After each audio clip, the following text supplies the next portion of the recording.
Hi guys, कैसे हैं आप लोग। सो गाइस, वीडियो में हम जेई मेंस के क्वेश्चंस कर रहे हैं जो कि बायोमोलिक्यूल्स चैप्टर से पूछे गए थे जनवरी 2024 अटेम्प्ट में। ओके, सो ये जो चैप्टर है मैं दो पार्ट में कंप्लीट करूंगा। ये पार्ट 1 है और जो भी चैप्टर के सेकंड पार्ट या फर्स्ट पार्ट जो भी होंगे उसके डिस्क्रिप्शन में आपको लिंक मिल जाएंगे।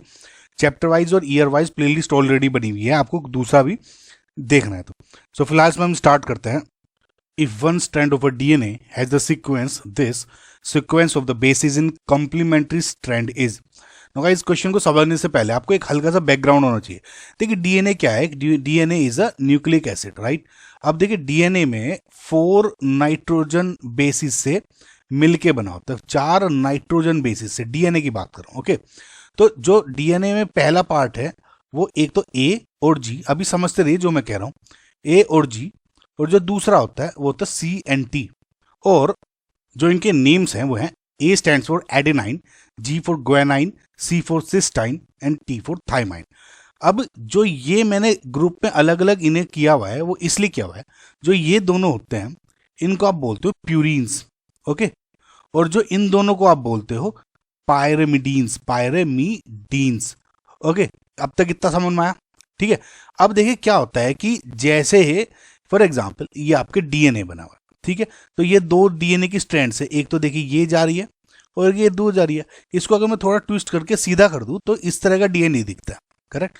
अब जो ये कलरफुल जो आपको डॉट दिख रही है ये बेसिकली नाइट्रोजन बेसिस है। ओके ना, फॉर एग्जाम्पल ऑरेंज में अगर ए है तो ये फॉर एग्जाम्पल आपका टी हो गया। फॉर एग्जाम्पल अगर ये आपका जी है तो ये आपका सी हो गया। ये उठता कैसे है बताता हूं। तो फॉर एग्जाम्पल इसको आप कैसे भी लिख सकते हो, जैसे एक छोटा सा पार्ट बोलता हूं और ए सी इस तरह से लग गया, ये ए और टी है ना। तो इस तरह से बेसिकली ये कनेक्टेड होते हैं थ्रू द हाइड्रोजन बॉन्डिंग्स। समझ रहे हैं? तो डिफरेंट जो नाइट्रोजन बेसिस हैं जो कनेक्टेड हैं वो पहली बात तो हाइड्रोजन बॉन्डिंग से होता है, ठीक है। अब आप इसमें देखेंगे जी के नीचे हमेशा सी, जी और सी आपस में एक दूसरे के आगे पीछे। अगर ऊपर जी है तो नीचे सी, ऊपर सी है तो नीचे जी। सिमिलरली ए एंड टी हमेशा साथ में, ठीक है। सो जो मैंने आपको इनको ग्रुप में बताया था कि ए जी सी टी इस तरह से याद कर ले, ग्रुप में पायरेमिडीन्स हो गया। और इसको कैसे करें, जी और सी इंटरनल जो ये है हमेशा एक साथ रहेंगे और ए और टी हमेशा एक दूसरे के अपोजिट रहेंगे। समझ में? तो इसका मतलब अगर ऊपर वाला जो स्ट्रैंड है ये जी है ऊपर तो नीचे सी होगा, ऊपर सी है तो नीचे जी होगा। सिमिलरली ऊपर ए है तो नीचे टी होगा, यहाँ टी है तो ए होगा। समझ में? तो अगर इस तरह को यूज करके आप ए टी जी को करेंगे यूज, देखिए ऊपर यहाँ क्या लिखा है, A T G C T T C A के अगेंस्ट आपको क्या लिखना है हमेशा, टी। टी के नीचे हमेशा क्या लिखना है, ए। जी के नीचे सी के नीचे जी, टी के नीचे ए, टी के नीचे अगेन ए, सी के नीचे जी और ए के नीचे टी। तो जो आपका फर्स्ट स्ट्रैंड दिया हुआ था, फॉर एग्जांपल जो ये वाली फर्स्ट स्ट्रैंड होगी तो ये क्या है कि ये फर्स्ट स्ट्रैंड अगर ये है तो सेकंड स्ट्रैंड क्या होगी, इस तरह से अपोजिट हो जाएगी, ठीक है। तो ये फर्स्ट थी अगर तो ये होगी आपकी second, T A C G A G T. समझ रहे हैं? तो इसका मतलब जो ऑप्शन नंबर 2 क्या है, T A C G A G T, and option number 2 is your final answer. Next question देखते हैं। Number of tripeptides formed by 3 different amino acids using each amino acid once is। देखिए simple सा है। सबसे पहली बात तो amino acid क्या होता है, देखिए अमीनो एसिड देखिए NH2 एंड COOH, ये XH। अब देखिए ये जो X है, हम अल्फा अमीनो एसिड्स की बात कर रहे हैं, क्यों? क्योंकि नॉर्मली जो पेप्टाइड लिंकेज बनती है वो क्या है, अमीनो एसिड को यूज करके बनती है। क्या है, प्रोटीन्स में हमेशा अल्फा अमीनो एसिड ही होते हैं। प्रोटीन्स क्या होता है, अल्फा अमीनो एसिड्स के पॉलीमर। सो अब जैसे ये वाला पार्ट NH2 COOH H तो हर अमीनो एसिड में मिल जाएगा आपको अल्फा अमीनो में। जो ये X है ये एक्सचेंज होता रहता है, कोई भी ग्रुप जुड़ जाएगा H से CH3 से, कोई बेंजीन रिंग या कुछ भी, तो इससे डिफरेंट अमीनो एसिड बन जाते हैं। समझ में आया? नाउ फॉर एग्जाम्पल अब दूसरी आपको समझना चाहिए पेप्टाइड क्या है, उसके बाद आप ट्राइपेप्टाइड समझेंगे। देखिए जैसे NH2 COOH ये है, फॉर एग्जाम्पल X और H या कुछ भी मान लो, उससे भी मुझे मतलब नहीं है। सिमिलरली मैं दूसरा एक अमीनो एसिड लिया, सेम भी हो सकता है, डिफरेंट भी हो सकता है। इसमें 4/3 डिफरेंट बोला है, तो लेट जस्ट से यहाँ पे डिफरेंट है, ये X2 मान लो और H। जब पेप्टाइड आपका बनता है तो उसमें क्या होता है, वाटर निकल जाता है, यानी H यहाँ, OH यहाँ से और H यहाँ से, समझ में? तो जो ये वाला लिंकेज बनता है CONH, ठीक है, यहाँ पे X2H कुछ भी मान लो, मुझे उससे मतलब नहीं है, ठीक है, X1H कुछ भी और NH2। सो जो ये आपकी ये लिंकेज बनती है, इसको आप क्या बोलते हो, पेप्टाइड बॉन्ड या पेप्टाइड लिंकेज। अब दो अमीनो एसिड को मिला के जो पेप्टाइड बनता है उसको बोला आपने डाइपेप्टाइड। सिमिलरली अगर मैं यहाँ पे एक अमीनो एसिड और डाल दूं, ठीक है, X3H, और ये COOH हो गया, और यहाँ पे NH2। सो यहाँ पे जब मैं सिंपल दोबारा से बॉन्ड बनेगा NH2 निकल के, तो ये भी कैसा दिखना शुरू हो जाएगा, COONH, समझ में? तो ये अब क्या हो गया, ट्राइपेप्टाइड, ठीक है। अब यानी डिफरेंट ए, लेट जस्ट से कि मेरा ये वाला था A, ये वाला था B एंड ये वाला था C अमीनो एसिड। अब डिफरेंट अमीनो एसिड को एक अमीनो एसिड एक ही बार यूज हो जाएगा, तो उसको आप कैसे बना सकते हो? देखिए सिंपल सा लॉजिक यूज करो, तीन आपको पोजीशंस हैं ABC, तीन आपके अमीनो एसिड है, तो 1 2 3 अगर मैं परम्यूटेशन कॉम्बिनेशन लगाऊं, फॉर एग्जाम्पल पहली पोजीशन पे मेरे कितने अभी मैं यूज कर सकता हूँ, 3, तीनों के तीनों यूज कर सकता हूँ। दूसरी पोजीशन पे अब मेरे पे 2 हैं, अगर एक यूज हो गया तो, एंड सिमिलरली जब इस पे 2 चांसेस हैं तो अब फाइनली इस पे क्या होगा, एक चांसेस। ये सिंपल परम्यूटेशन है, तो इसको मल्टीप्लाई कर दोगे तो क्या हो जाएगा, 6, and hence 6 will be your final answer. और वैसे भी अगर आपको देखना है तो ये आपके 6 अमीनो एसिड्स के ऑर्डर्स हैं, जैसे ABC इस तरह से हो गया, फिर ACB, इस तरह आप और ऑर्डर में अरेंज कर सकते हो। ये बेसिकली 6 ही है, ठीक है। सो नेक्स्ट क्वेश्चन देखते हैं। 2 nucleotides are joined together by a linkage known as. देखिए सबसे पहले तो न्यूक्लियोटाइड समझो। देखिए न्यूक्लियोटाइड का स्ट्रक्चर जो आपका क्या होता है, सबसे पहले तो एक फोस्फेट ग्रुप होता है उसमें। न्यूक्लियोटाइड्स में बेसिकली 3 पार्ट्स होते हैं। सो पहला होता है फोस्फेट ग्रुप, अभी मैं आपको स्ट्रक्चर भी दिखा दूंगा। फोस्फेट ग्रुप आपका लिंक्ड होता है पेंटोज शुगर से, ध्यान रखना, और फिर ये नाइट्रोजनस बेसिस से लिंक्ड होता है। सो जब आप बात करते हो न्यूक्लियोटाइड्स, इसमें 3 पार्ट्स है, phosphate part, pentose sugar and nitrogenous bases, समझ में? इसको आप ऐसे भी शो कर सकते हो, PSB, P for phosphate, S for sugar and B for base.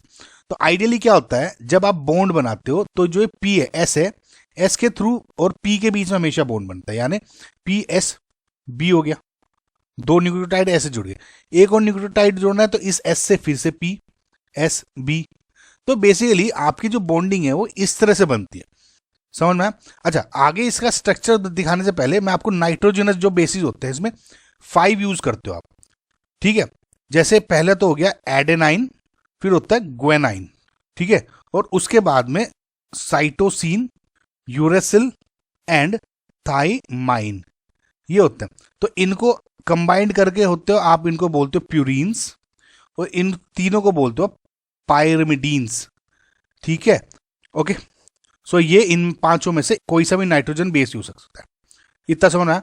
अब ये देखिए, अभी इस वाले एक, इसमें क्या है, 2 न्यूक्लियोटाइड है। देखिए एक तो ये रहा, जो ये वाला पार्ट है, ये वाला जो आपको दिख रहा होगा, ये क्या है, फोस्फेट पार्ट, ठीक है। अब ये वाला जो पार्ट है इसमें दिख रहा होगा आपको, जो मैं अभी अब कर रहा हूं रेड से, ये हो गया आपका पेंटोज शुगर, एंड ये हो जाएगा आपका नाइट्रोजनस बेस। इसमें नाइट्रोजन नहीं दिखाया हुआ, लेकिन आप समझे कि ये कोई नाइट्रोजनस बेस है, ओके। सो अब देखिए, दूसरा जब फोस्फेट ग्रुप जो जुड़ता है वो क्या होगा, इसका फोस्फेट ग्रुप का और पेंटोज शुगर के बीच में बॉन्डिंग बन रही है, ठीक है। तो जब ये बॉन्ड बनेगा OH और ये वाला OH, तो इसमें क्या हो जाएगा, इसके बीच में बॉन्ड निकल जाएगा, यानी कुल मिला के कंडेंसेशन हो जाएगा, यानी जो ये वाला H2O है ये निकल जाएगा, और ये OP ये वाला फोस्फेट ग्रुप बन गया, समझ में आया? सो बेसिकली हुआ क्या, जो ये लिंकेज बनी बेसिकली शुगर और इसके बीच में, इसको क्या बोलते हो, फोस्फोडाइएस्टर बॉन्ड, फोस्फोडाइएस्टर बॉन्ड। ये फोस्फेट था, ये अल्कोहल ग्रुप था, दोनों जुड़ के फोस्फोडाइएस्टर ग्रुप बन गया, समझ में आ गया। And this is your basically ये वाला जो पार्ट है न्यूक्लियोटाइड हो गया, जो जब आपको दो पार्ट जुड़ गए, समझ में आया। तो इसका मतलब क्या हो गया, जो two nucleotide join together by linkage known as phosphodiester linkage. अगर यहाँ पे कोई फोस्फेट लिंकेज होता तो उसको गलत होता, वो फोस्फोडाइएस्टर लिंकेज बोलते उसको, ठीक है। सो नेक्स्ट क्वेश्चन देखते हैं, which structure of proteins remains intact after coagulation of egg white on boiling. देखिए सबसे पहले तो समझिए कोएगुलेशन ऑफ एग क्या होता है। देखिए कोएगुलेशन मतलब सिंपल, देखिए क्या है ना, थ्योरेटिकल थोड़ा टाइप का क्वेश्चन है।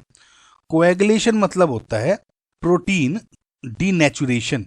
प्रोटीन डीनेचुरेशन का मतलब है कि जो प्रोटीन नेचुरल स्टेट में मिलता है या ओरिजिनल स्टेट में मिलता है, मतलब जैसे ओरिजिनल फोल्डेड स्ट्रक्चर होता है, वो उसको डिसमेंटल करना, या उसको ओरिजिनल जो स्ट्रक्चर है या ओरिजिनल जो ओरिजिनलिटी है, नेचुरल स्ट्रक्चर होता है जो प्रोटीन को, वो डिसरप्ट हो जाए, ब्रेक हो जाए, उसको क्या बोलते होंगे, प्रोटीन डीनेचुरेशन।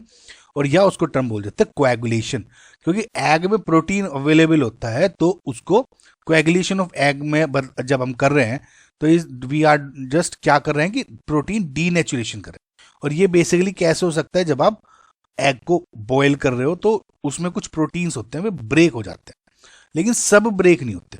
देखिए जो प्रोटीन्स हैं वी नो कि फोल्डेड जो कॉम्प्लेक्स मॉलिक्यूल्स होते हैं, और कुछ इस वजह स्पेसिफिक फोल्डेड स्ट्रक्चर होते हैं, कि मतलब एक के ऊपर काफी जो मल्टी लेयर्स होती है इसमें, है ना। तो जो सबसे फाउंडेशन होती है, जो बेसिक फाउंडेशन वाला स्ट्रक्चर होता है, लेयर होती है, उसको बोलते हैं प्राइमरी स्ट्रक्चर। समझना है, जो बेसिक क्या होता है, जो बिल्डिंग ब्लॉक है बेसिकली है, ठीक है।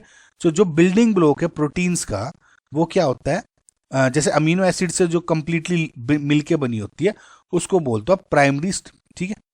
अब इस प्राइमरी स्ट्रक्चर में क्या होता है कि जो अमीनो एसिड्स हैं वे एक दूसरे के से लिंक्ड होते हैं इन द फॉर्म ऑफ जैसे बीड्स की फॉर्म में।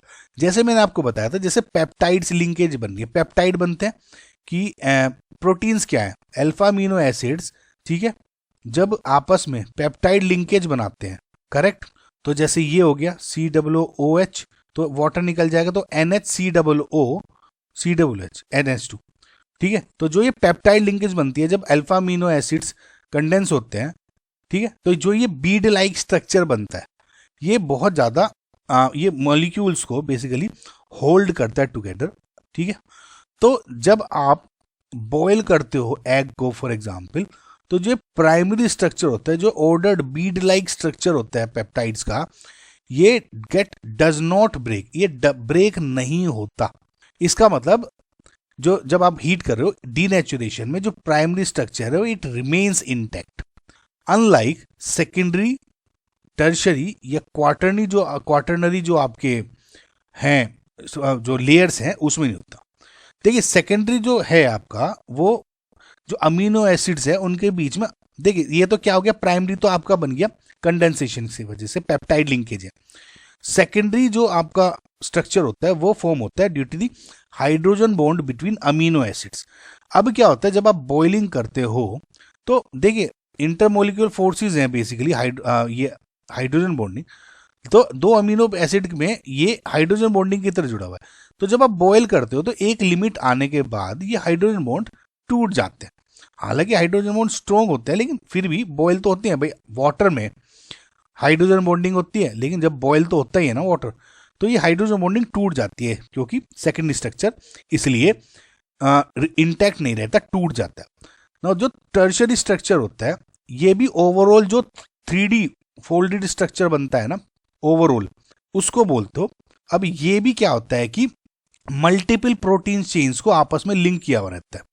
अब जब आप इसको हीट करते हो तो ये भी जो मल्टी चेन्स हैं, ठीक है, वो टूट जाती है, करेक्ट। सो बेसिकली क्या है, टर्शरी इज नथिंग बट जो प्राइमरी स्ट्रक्चर्स है ना, उसके बीच में डिफरेंट डिफरेंट लिंकेज से जोड़ा हुआ होता है उसे, और 3D टाइप स्ट्रक्चर बना देते हैं। बॉइलिंग करने पे टूट जाता है।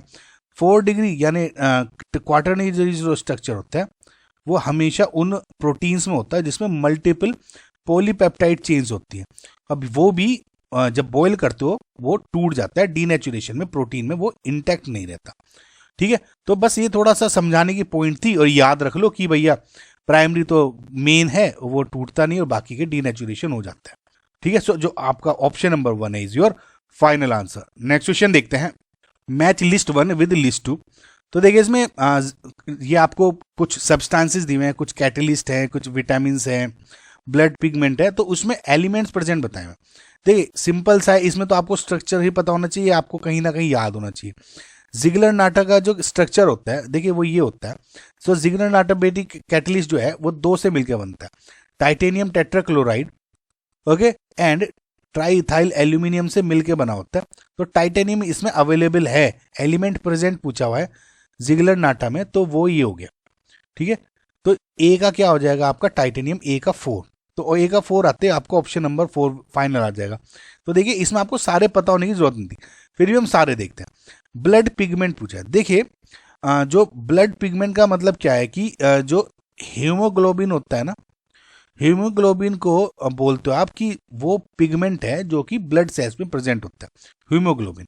और हीमोग्लोबिन का जो स्ट्रक्चर है वो ये हो जाता है। ठीक है, उसमें देखते हो आप आयरन प्रेजेंट होता है, और ये बहुत कॉमन क्वेश्चन भी होता है कि हीमोग्लोबिन में iron is present.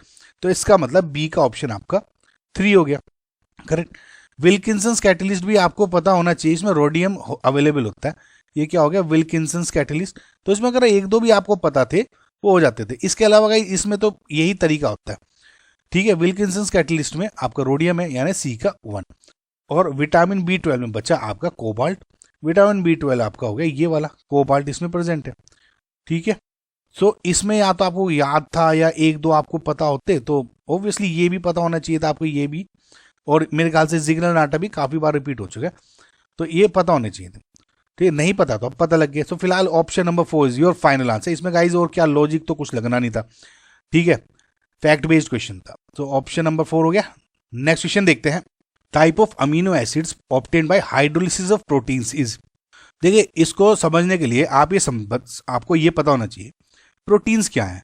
Proteins is basically बोलते हैं उसको polymers of alpha amino acids. ठीक है, अल्फा अमीनो एसिड्स को जो पॉलीमराइज करते हो तो प्रोटीन बनता है। पॉलीमराइज कैसे करते हो अल्फा अमीनो एसिड्स को? अल्फा अमीनो एसिड्स का बेसिक स्ट्रक्चर होता है ये, ओके, और इसमें ये एक H होता है और ये X हो गया। X कुछ भी मान लो आप, इससे मतलब नहीं है। ठीक है, बस X ही चेंज होता है पूरे प्रोटीन्स अल्फा अमीनो एसिड्स को चेंज करने के लिए।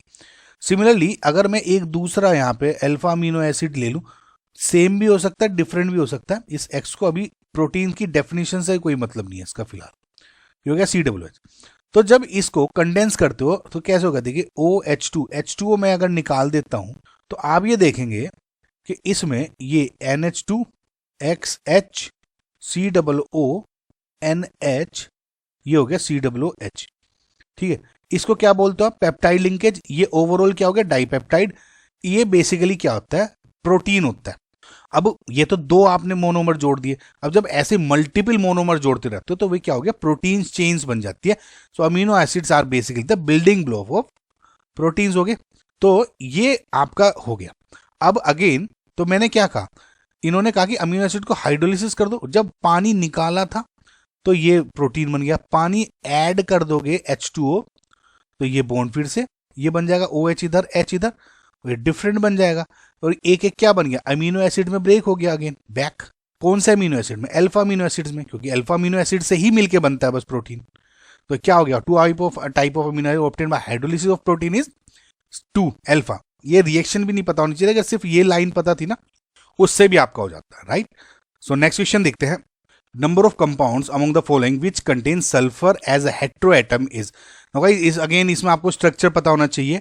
सो इनके ये स्ट्रक्चर्स होते हैं। देखिए पहले 3 देखेंगे तो फ्यूरान में ये 5 मेंबर रिंग है और O जुड़ा हुआ है। इसमें N जोड़ दोगे क्योंकि O के 2 बॉन्ड होते हैं, N के 3, तो H जुड़ गया तो पाइरोल बन जाएगा। O या N के अलावा S डाल दोगे तो उसमें थायोफिन हो जाएगा। देखिए ये तो सेम हो गया, पायरिडीन ये हो गया, एंड सिस्टीन एंड टाइरोसिन दोनों अमीनो एसिड्स हो गए, अल्फा अमीनो एसिड्स के एग्जाम्पल। ओके, सो अब इसमें क्या है? हेटेरोएटम क्या है? जो डिफरेंट एटम हो गया है ना। तो देखिए इसमें O है, इसमें N है, इसमें S है, इसमें O हो गया, S हो गया, N हो गया। तो वो पूछा हुआ है S कौन, सल्फर किसमें हेटेरोएटम है? तो एक तो हो गया इसमें थायोफीन में, एक सिस्टीन में हो गया। ठीक है, तो ये आपका आंसर है गाइस, में स्ट्रक्चर ही होने चाहिए और तो कुछ तरीका नहीं है कुछ। सो फिलहाल इसमें जो फाइनल आंसर है नंबर ऑफ कंपाउंड यानी 2। Okay, thiophene and cysteine. So thank you for watching guys, like share subscribe, और इसमें जो भी पार्ट होगा क्वेश्चन बचे हुए सेकंड पार्ट में हो जाएंगे। ठीक है, थैंक यू, बाय।